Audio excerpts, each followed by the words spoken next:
जय माता जी की आप सभी को मैं कल्याण भगत स्वागत करता हूं आपका अम्बे कल्याण चैनल पर। दोस्तों, आज हम बात करेंगे कि तंत्र मंत्र विद्या कैसे सीखें। यानी आज की वीडियो में हम आपको तंत्र विद्या सीखने से संबंधित कुछ जानकारी देंगे। दोस्तों, तंत्र मंत्र शास्त्र एक बहुत बड़ी विद्या है। दोस्तों, सबसे पहले मैं आपको एक चीज बता देता हूं कि तंत्र शास्त्र को आप सिर्फ किताबों के द्वारा पढ़कर नहीं सीख सकते, क्योंकि यह विद्या बहुत रोमांचक और खतरनाक होती है। कई बार व्यक्ति जब इसका सही तरीके से प्रयोग नहीं करता है तो पागल भी हो जाता है। यह एक आध्यात्मिक विज्ञान है दोस्तों। यह एक वाइब्रेशन है जो पूरे ब्रह्मांड में व्याप्त है। इस पूरी धरती पर कोई भी ऐसी चीज नहीं बनी है जिसके अंदर वाइब्रेशन ना हो, और इस धरती की उत्पत्ति भी दोस्तों वाइब्रेशन से हुई है। दोस्तों, जब कोई व्यक्ति किसी मंत्र का जाप करता है तो हर एक मंत्र उसकी शक्ति से जुड़ा होता है। यह मंत्र उस शक्ति से जुड़ा होता है जिसके लिए इसे बनाया गया है। और दोस्तों, जब भगत अपने मंत्र जाप की शक्ति से अपने चारों ओर एक सुरक्षा घेरा बना लेता है, क्योंकि दोस्तों कुछ शक्तियां आपकी परीक्षा भी लेती है, वह शांत रूप से भी आपकी परीक्षा लेती है और आक्रामक रूप धारण करके यानी क्रोधित होकर भी आपकी परीक्षा लेती है। उन्हें अधिकार है दोस्तों परीक्षा का। इस दौरान आपको नुकसान भी हो सकता है, लेकिन जब कोई सुरक्षा कवच होता है तो सुरक्षा घेरे की वजह से भगत को पूर्ण रूपेण सुरक्षा मिल जाती है। दोस्तों, आपको यह जानना जरूरी है कि आप जो भी बोलते हैं वह कभी नष्ट नहीं होता। यदि आप किसी भी आत्मा को उसके नाम से पुकारते हैं तो वह ध्वनि उस आत्मा तक जरूर पहुंचती है।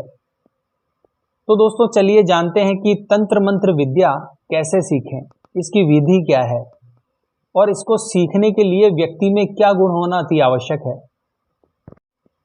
दोस्तों, तंत्र मंत्र कोई बच्चों का खेल नहीं है, कोई हलवा नहीं है जिसे आप बिना दांतों के खा लेंगे।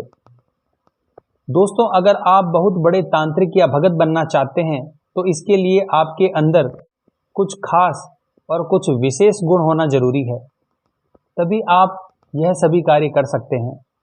और वैसे भी दोस्तों, आजकल चमत्कार का जमाना है। जब तक आप किसी व्यक्ति को चमत्कार नहीं दिखाएंगे तो वो आपको नमस्कार नहीं करेगा, वह आपकी इन चीजों पर विश्वास और यकीन नहीं करेगा।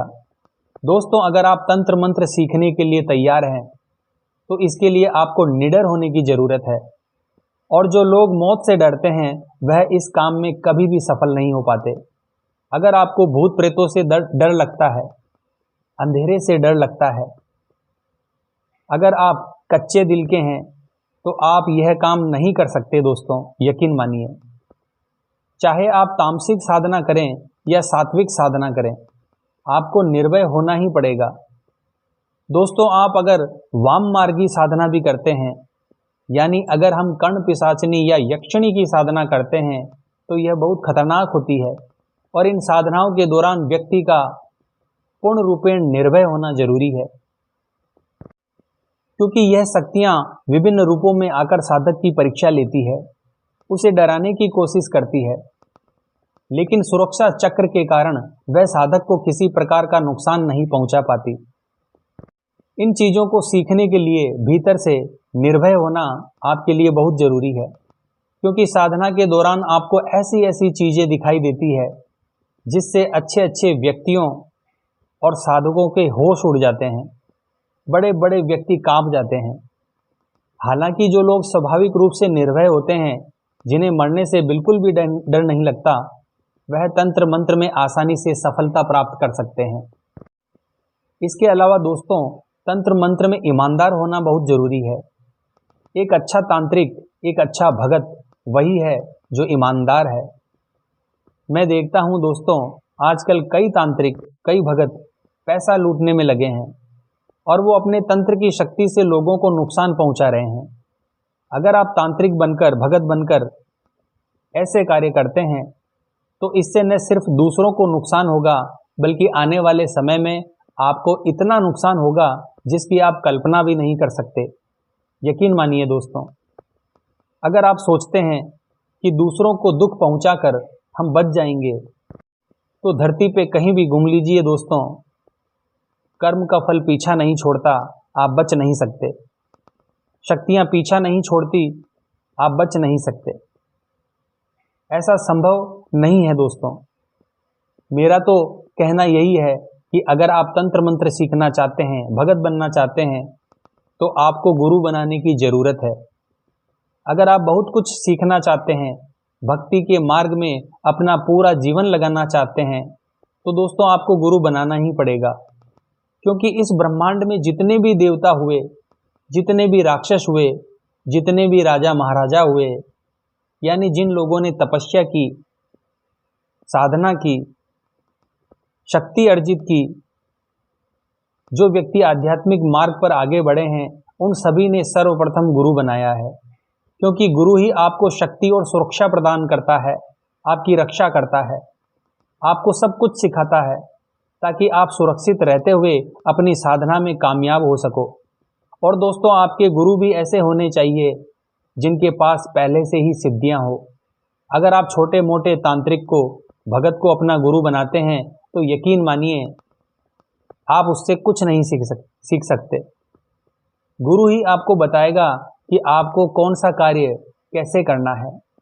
दोस्तों, बहुत से लोग सोचते हैं कि सिद्धियां हासिल करने के लिए किसी गुरु की आवश्यकता नहीं होती, तो ऐसे लोगों की हालत आगे चलकर खराब हो जाती है। दोस्तों, मेरा कहना तो यही है दोस्तों, जो मेरा प्रैक्टिकल अनुभव है, जो मैंने अपने संपूर्ण जीवन में हासिल किया है, बिना गुरु के कोई भी तंत्र साधना आपको नहीं करनी चाहिए।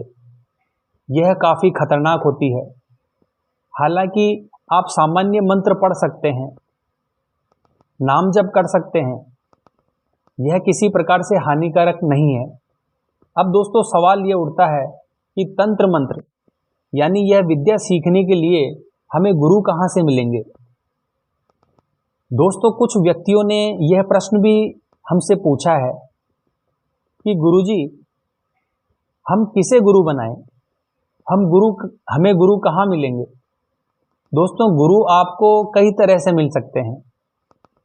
आपके शहर में भी भगत होंगे, तांत्रिक होंगे, उनमें कुछ छोटे मोटे भगत होते हैं और कुछ बड़े भगत होते हैं।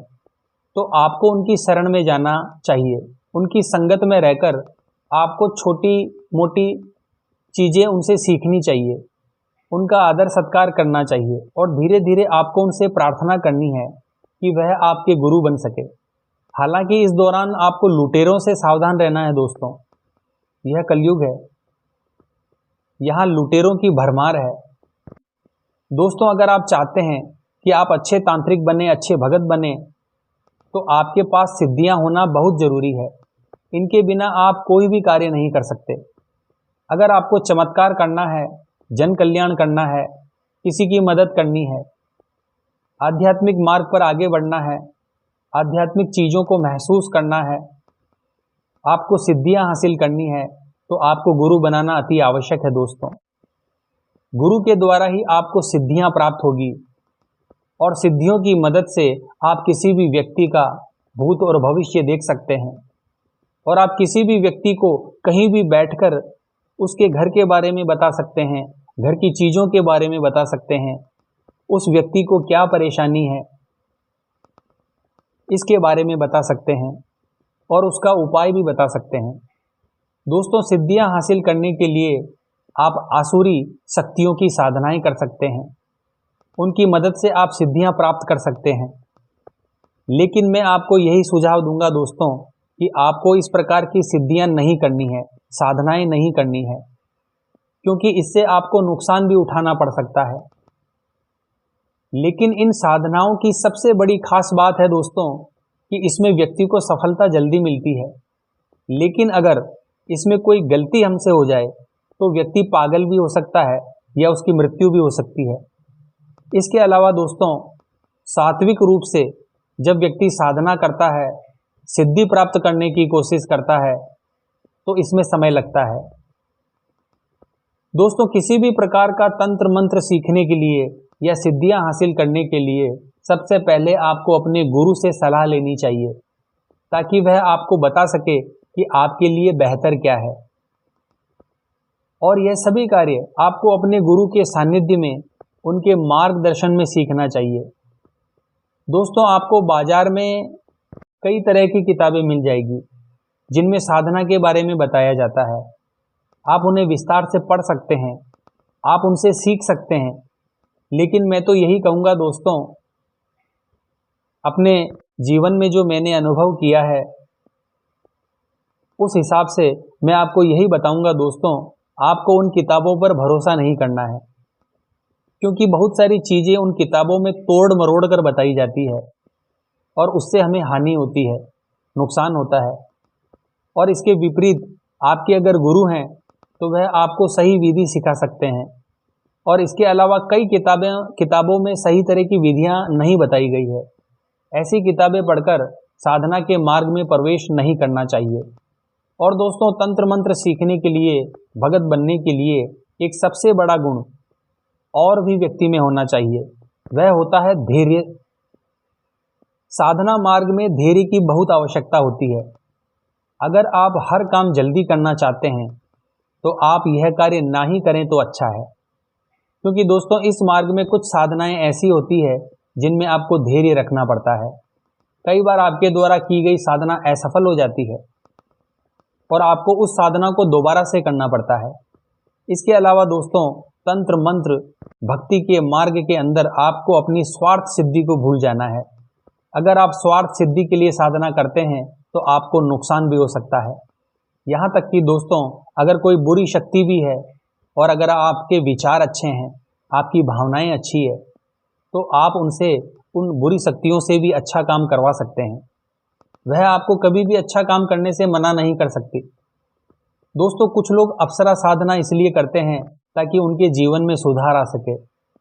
इसके अलावा कुछ लोग हनुमान जी महाराज की साधना करते हैं ताकि वे व्यक्ति का भविष्य और भूतकाल देख सकें। और यदि आप किसी बड़े देवता की साधना कर रहे हैं तो इसके लिए आपको स्वयं को उनके जैसा बनना पड़ेगा। दोस्तों, तंत्र मंत्र सीखने के समय का कोई अंत नहीं है, लेकिन आप एक भगत बनना चाहते हैं जो आम लोगों की समस्याओं का समाधान कर सके, तो आपको कम से कम 1 वर्ष यानी 1 साल का समय लगता है, क्योंकि पहले आपको सिद्धियां प्राप्त करनी होती है। ऐसी स्थिति में आपको गुरु के सानिध्य में रहकर काम करना पड़ता है। फिर धीरे धीरे आपके अंदर आत्मविश्वास पैदा होता है। देखिए दोस्तों, मंत्र का या किसी भी तंत्र का गलत इस्तेमाल करने से नुकसान हो सकता है। अगर आप इसका गलत इस्तेमाल करते हैं तो आपके द्वारा अर्जित की गई सारी सिद्धियां प्रभावित हो सकती है और अंत में आपके दुखों का कारण बन सकती है। तो आशा करता हूं दोस्तों, आज की वीडियो में तंत्र मंत्र से संबंधित जो जानकारी मैंने आपको दी है वह आपके लिए उपयोगी साबित होगी। तो हर हर महादेव बोलना पड़ेगा दोस्तों। हर हर महादेव बोलने में कंजूसी मत कीजिए। तो मिलते हैं दोस्तों इसी प्रकार की अगली वीडियो के साथ। जय मां अम्बे, जय श्री कल्याण।